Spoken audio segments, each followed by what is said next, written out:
Ce mardi 6 juin, au château de Chatagniréa de Mont-sur-Olle, l'association Clos Domaine et Château a fait le point sur ses 2 ans d'activité. L'occasion de présenter la journée de dégustation des grands crus, prévue pour ce samedi 10 juin. Le but est de toujours mieux faire connaître Clos Domaine et Château au grand public, aux amateurs de grands vins, et d'une façon plus particulière, présenter la journée de samedi du 10 juin, qui aura lieu ici au château de Chatagniréa, pour présenter les 60 vins des 19 châteaux et domaines membres de l'association.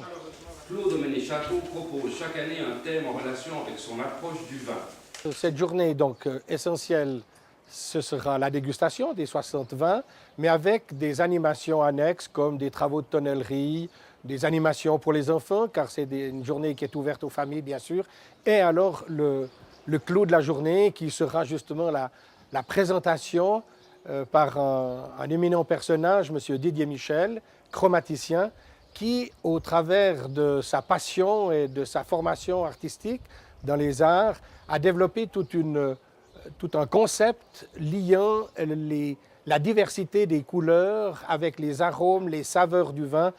Un chromaticien, c'est un technicien de la couleur qui est plus spécialisé sur les transferts senteurs-couleurs, c'est-à-dire les rapports qu'il y a entre les odeurs et les couleurs. Après 25 ans avoir fait des œuvres graphiques, il m'a semblé que c'était intéressant de dresser dans l'espace le portrait de la personnalité du vin. Donc cette idée de 3e dimension, elle est arrivée grâce à la découverte du chêne-liège. Et je me suis passionné carrément pour ce matériau qui a une élasticité extraordinaire, qui est imputrescible, et qui peut d'ailleurs supporter des taux d'humidité dans les caves. Donc c'est l'idéal pour avoir une œuvre d'art, je dirais, qui soit au milieu des barriques. J'ai essayé de laisser parler le vin pendant 4-5 jours, et c'est vrai qu'au bout de 4-5 heures, le vin se met en place. Samedi, on va donc créer un atelier sensoriel. Et l'idée de cet atelier, c'est de faire sentir aux gens différentes odeurs qu'il y a dans le chasselas et de leur faire goûter le vin pour qu'ils comprennent les nuances importantes qu'il y a entre différents terroirs. Donc ça, c'est quand même une première mondiale, ça s'est jamais fait.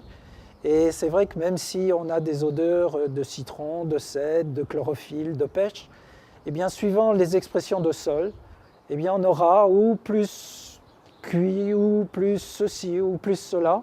Et les gens vont pouvoir s'initier, en fait, si vous voulez, à chercher et découvrir aussi quel est le vin pour eux.